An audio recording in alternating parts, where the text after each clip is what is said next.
people, welcome to my channel. I hope you all are having an amazing, marvelous, and magnificent day or night. My name is TatiV, and if you're a true crime lover like me, please don't forget to like, comment, and subscribe down below. I try my best to post twice a week, Mondays and Fridays, or whenever I can, true crime content in ASMR form. So if you're wondering why I'm whispering, this is why. It is an ASMR channel. Shout out to my first comment winner, Paprika ASMR. This individual comments on every single one of my videos and it never goes unnoticed. So shout out to you. If you'd like to be featured in my next video, being the first comment winner, comment below being the first one, and you can be featured in my next video. You already know the routine. Let's go ahead and get straight into the video. Warning, this video may contain details of graphic content. This channel is for mature audiences only. Some viewers might find this disturbing. Halloween 1984 was like any other Halloween. It's Halloween. It's a Halloween story, y'all. Was like any other Halloween for most people, but not for 30-year-old Mel Dyson. He was working late at the office of the accounting firm that he had worked for in Huntington Beach, California. His career as a financial consultant had paid off well. He worked hard and had nice cars and nice 3-story condo. Okay. Had a nice 3-story condo in an upscale complex in the Huntington Harbor Marina. Life was good. Mel's wife, Dixie Dyson, however, worked in Los Angeles doing data entry. Although it was only 25 miles away, the LA traffic made it too much to commute on a daily basis. She and their 7-year-old son stayed at Mel's mother's house in Carson during the week and went to their Huntington Beach condo on the weekends. However, their routine had only started recently. Mel and Dixie had been struggling with their relationship for the past few years. They had been on again, off again, until recently when they decided to rekindle. They had been together for almost 10 years and had one child together, but had never actually married. Although California has no common law marriage rule, the couple considered themselves a husband and wife, and Dixie took his last name. Mel and Dixie met when he was in his early 20s. Dixie was 10 years older, but that didn't seem to matter. The two were an odd couple. Mel grew up as an only child in a tight-knit Filipino family. He was shy and quiet, whereas Dixie was a loud, brash, and stocky blonde with cropped hair. She grew up as an adopted child of a broken family and had been married and divorced twice before. However, despite their differences, they were inseparable, at least for the first 4 years. The second 4 years of their relationship were rocky. Mel and Dixie broke up briefly, and she took their son south to San Diego County. Those 4 years were like a yo-yo. Over and over, she moved back in with him, then moved out. But in October 1984, the couple were trying to patch things up. Okay, this might be really, really random, but I wish I was alive like in the 80s, kind of, but not really. Not really, because they didn't have like technology and stuff like that, and the internet, and there was a lot of like killing going on back in the day. I don't know what was up with that, but it was a lot of serial killers in the 70s and 80s. But I think the 80s and the 70s was a very nostalgic time, like to be alive. I just wish I was alive for those moments.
17th, less than 3 weeks after the break-in, Dixie spent the day running errands and getting her hair done at the hairdresser. On her way back to the condo, she picked up their 7-year-old nephew who had planned to have a sleepover with their son at the condo that night. That evening, after the two boys were put to bed, Mel and Dixie went to bed and made love just after 10 p.m. Sometime during the night, Dixie woke up to the sound of her son coughing and walked into his room to check on him. She found the two boys sound asleep, curled up next to her son, and slept for a while. When Dixie woke up again later to go back to bed with Mel, she walked into the master bedroom and was immediately attacked. A man wearing a nylon stocking over his head held a knife to her throat, threw her to the ground, and arred her. Though the attack happened in the master bedroom, she didn't see her husband. After the attacker finished with her, he forced her downstairs into the garage and gave her orders to get in her car and drive him out the condo complex. She followed his instructions and drove him inland to the intersection of Golden, West Street, and Warner Avenue, a busy shopping corner with strip malls on all four corners. The rapist, then exited the vehicle and ran away on foot. But before he left, he told her, quote, "The last time was just a warning," end quote. In the days at what just happened, Dixie drove back home to the condo.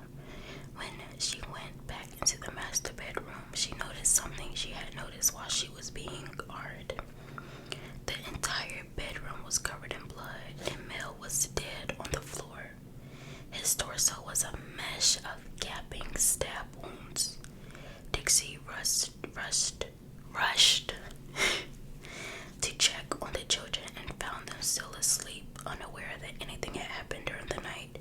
When police arrived and Dixie told her story, they were instantly suspicious. She was cold and calm. She didn't act like someone who had just been arred and her husband brutally murdered. She set her husband up, y'all. So many things about her story didn't add up. Dixie claimed the masked man raped her on the bedroom floor, just a few feet from Mel's body. The room was covered in blood, and the killer would have been covered in blood. But Dixie had no blood on her at all. In fact, while being arred, she didn't notice that Mel had been killed just a few feet away. When she was examined at the hospital, there was evidence that she'd had sex, but no evidence of violence or sexual trauma. Someone didn't do their homework. Like Halloween night, the only possible point of entry was the third floor window. Again, a very unlikely scenario, but the most concerning fact was that the night guard working at the condo guard station had a completely different story to tell. Dixie had told the police that she had driven the killer out of the complex at around 2 a.m., but the night guard logged the Dyson car leaving the complex at 1:30 a.m., 30 minutes before she claimed, and with only one person in the car, not two. The guard also said that at 2:40 a.m. Okay, this is random, but so the night guard, I guess back in 1984, their jobs were to write down which car was leaving and what cars were coming in. Because now we have surveillance videos. Back then they didn't have surveillance videos, so that would have been an interesting job. Write down like the description of the car and the license plates of the cars that's coming in and coming out. I just thought of that.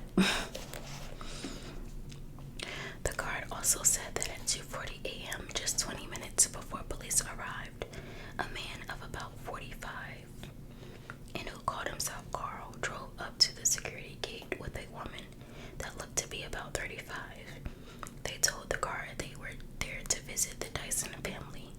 The guard had called the Dyson home, spoke to a woman that answered, and gave them permission to enter. Dixie had no answer for any of this, claiming that the night guard must have been mistaken. Dixie Dyson was immediately considered the prime suspect in her husband's death. Their suspicions were magnified when she submitted claims on several life insurance policies that Mel had. She was due to receive approximately $140,000 in benefits. The months following the murder, police backtracked Dixie's movements over the prior years in an attempt to find evidence and build a case against her. The last 4 years of Dixie and Mel's relationship had been tumultuous. They clashed almost consistently, and for much of the time, Dixie had lived in San Diego County. During her time there, she had a relationship with a man named Enrico Vasquez. Enrico was 13 years younger than Dixie, but he was handsome and she was attracted to his bad boy lifestyle. He grew up in a rough neighborhood of the Bronx, New York, and was a former Marine. Dixie fell for him hard.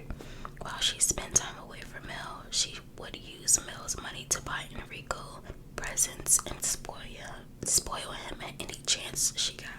A year after the murder, police received an anonymous call. According to the caller, Dixie Dyson had asked him to murder her husband. He told the police that she offered to pay him $10,000 once she received the life insurance money from Mel's death.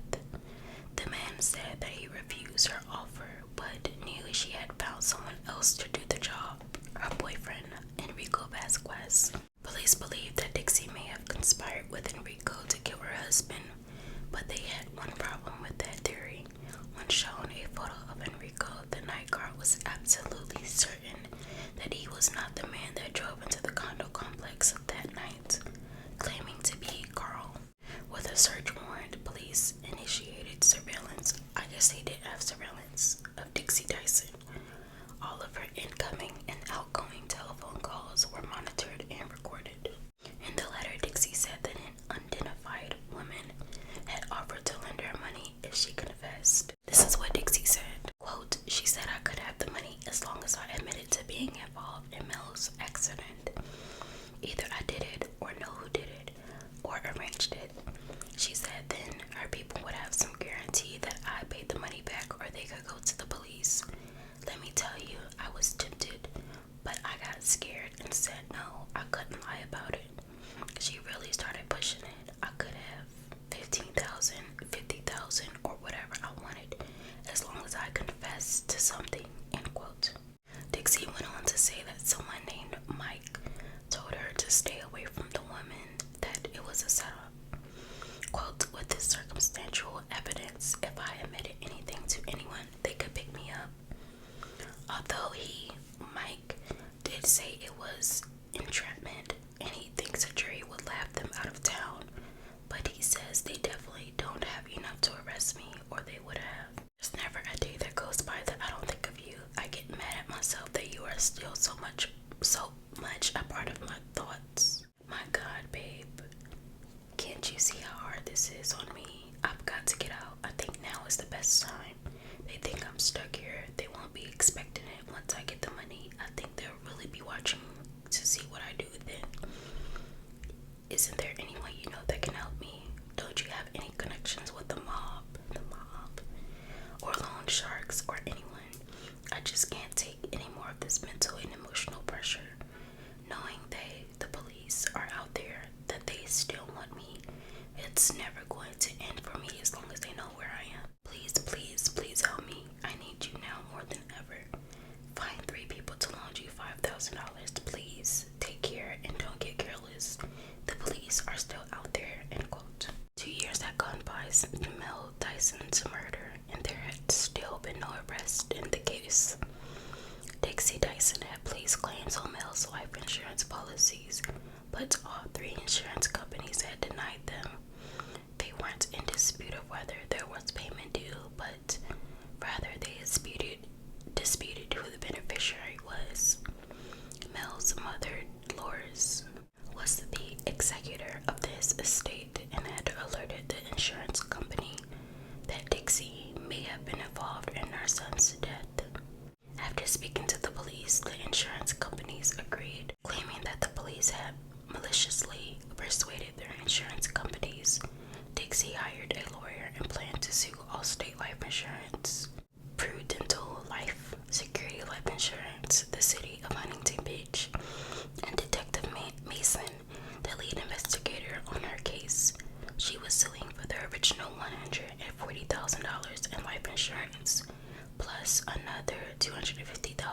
in damages.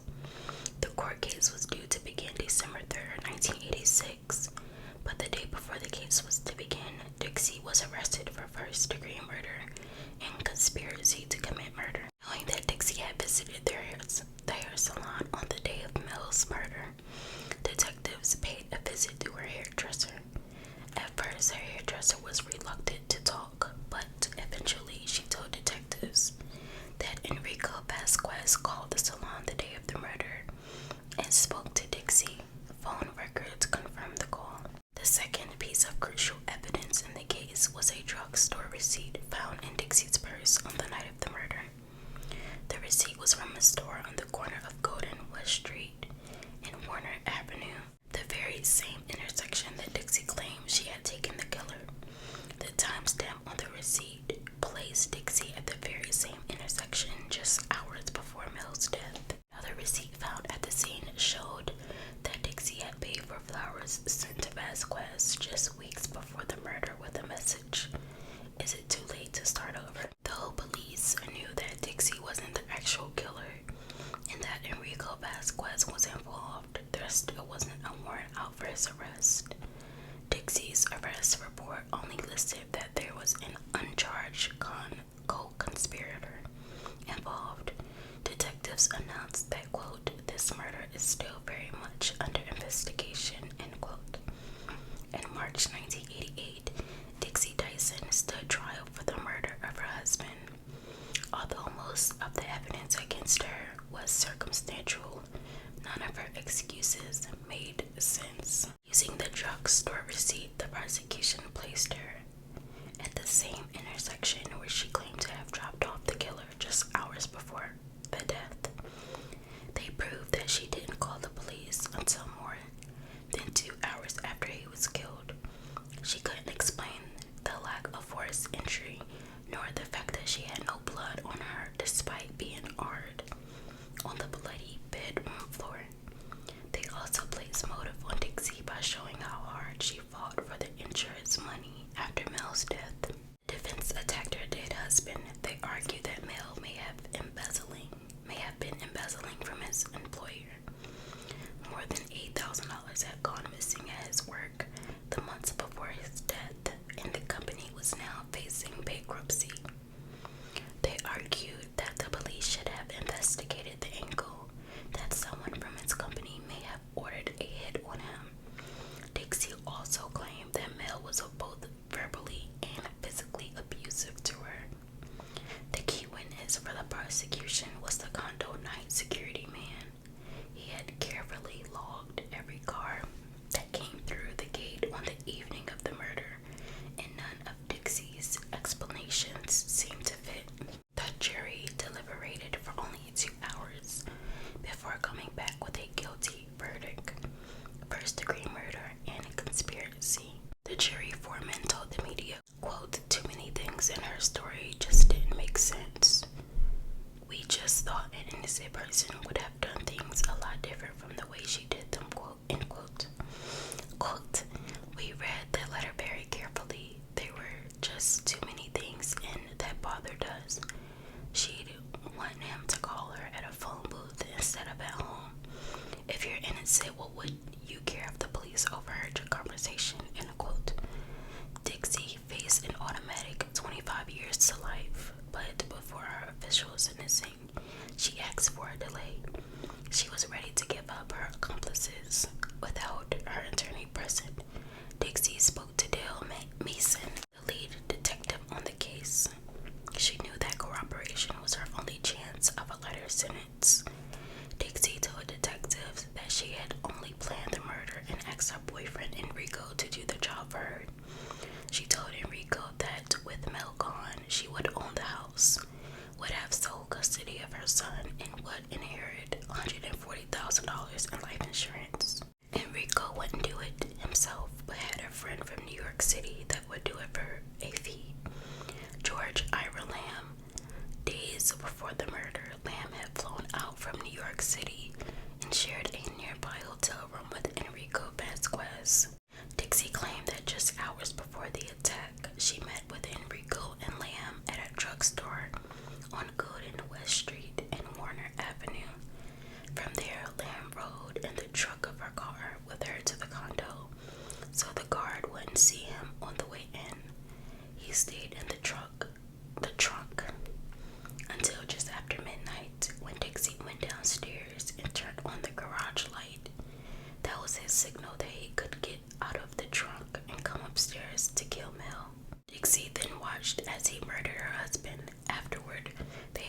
consensual sex, so it would seem as though she was hard.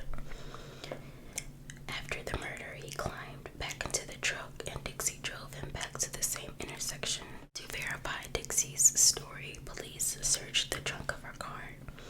On the inside of the trunk, they found a fingerprint that didn't belong to Mel, Dixie, or Enrico. They needed to find George Ira Lamb. With the help of New York City police, Enrico and Lamb were tracked down and arrested in New York in the summer of 1988. Both were charged with first-degree murder and conspiracy and extradited to California for separate trials. Dixie agreed to testify against both of her accomplices in exchange for a lighter sentence. Her 25 to life sentence was reduced to 15 years to life. During the 3-week trial of George Lamb, Dixie told her story of how she and Enrico hired him to kill her husband. But Dixie had told stories before, most of them lies. The jury was having a hard time believing her. Lamb's lawyers argued that 17 stab wounds on a victim indicates a deep rage and hatred, not the work of someone that doesn't know the victim personally and just wants to get the job done. Lamb's young wife and 2-year-old son flew out for the trial, as did his great-aunt, a New York state legislator. The jury deliberated for 4 days and came back with a not guilty verdict for the crime of first-degree murder. For the charge of conspiracy, they delivered a guilty verdict. The jury believed that Dixie and Enrico had enlisted him to murder Mel, but he had changed his mind and didn't participate. They believed Lamb was involved, but Dixie's testimony could not be trusted. Many members of the jury, however, didn't realize that the conspiracy conviction also came with a mandatory 25 to life sentence, the same as the murder charge. After the trial, 5 members of the jury took it upon themselves to petition the judge to allow Lamb leniency, saying they had no idea a conspiracy conviction held such a harsh penalty. The judge, however, denied their request, saying, quote, "From what I see on the surface, Mr. Lamb is an upstanding young man, but this was a cold, calculated first-degree murder straight up. They planned it, they got results," end quote. Later that year, jurors at Enrico Vasquez's trial weren't so sympathetic. After 7 days of deliberation, a jury convicted him of first-degree murder and conspiracy, which came with a mandatory 25 to life sentence. In the end, Dixie Dyson was the mastermind behind her husband's death, but because of her cooperation with police, received a reduced sentence. Ultimately, however, she served a much longer sentence. In 2011, in a 2.5-hour deliberation, 67-year-old Dixie Dyson was denied parole. I want to see what she's doing now, because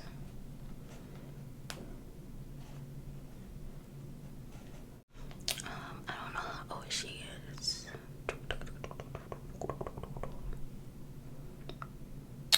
I don't know how old she is. Well, an article from June 4th, 2022 says Dixie Dyson is believed to be dead. So, where is Dixie Dyson now? Husband Mel Dyson murder case update